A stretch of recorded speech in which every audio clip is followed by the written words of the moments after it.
Hi guys, how you guys doing? I hope you're all well. In this video I'm going to show you how to make this simple olive oil lotion. If you're new to my channel, be sure to give this video a thumbs up and subscribe and turn on your notification bell because it helps me out a lot.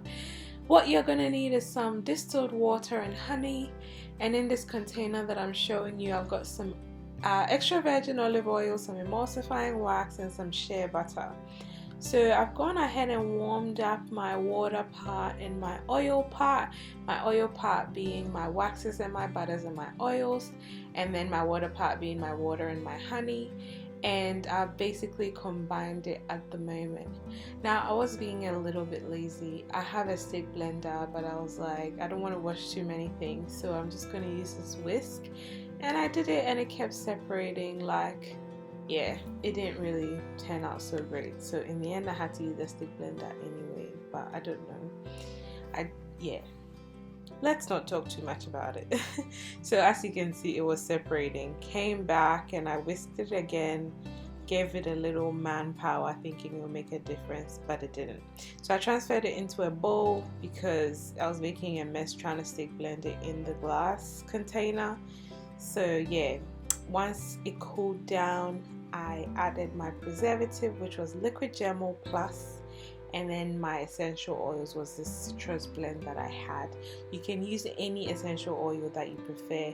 This is a very simple moisturizing lotion that you can use on a daily basis, and it's really creamy, really thick. You can use it during the summer, you can use it during the winter, and it will do the job.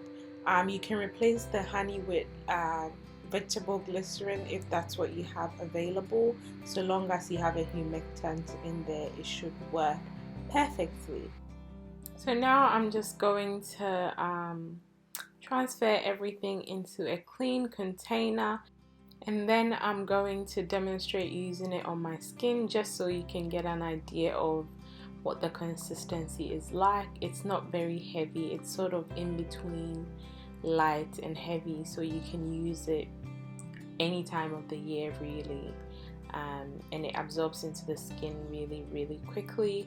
I'm just quickly going to show you some close-up shots. If you haven't subscribed, what are you doing? Make sure you subscribe, give this video a thumbs up, share it with somebody, and turn on your notification bell. It really helps me out a lot, even though it might not be too much to do for you. Don't forget to follow me on my Instagram at LusciousSkin&Hair for regular updates and giveaways every now and again, and you can further support me on my website at www.LusciousSkin&Hair.com by shopping on my website, or just subscribing to my mailing list just down the bottom of my homepage. Thank you so much for watching, guys. I'll see you in my next one. Take care. Bye.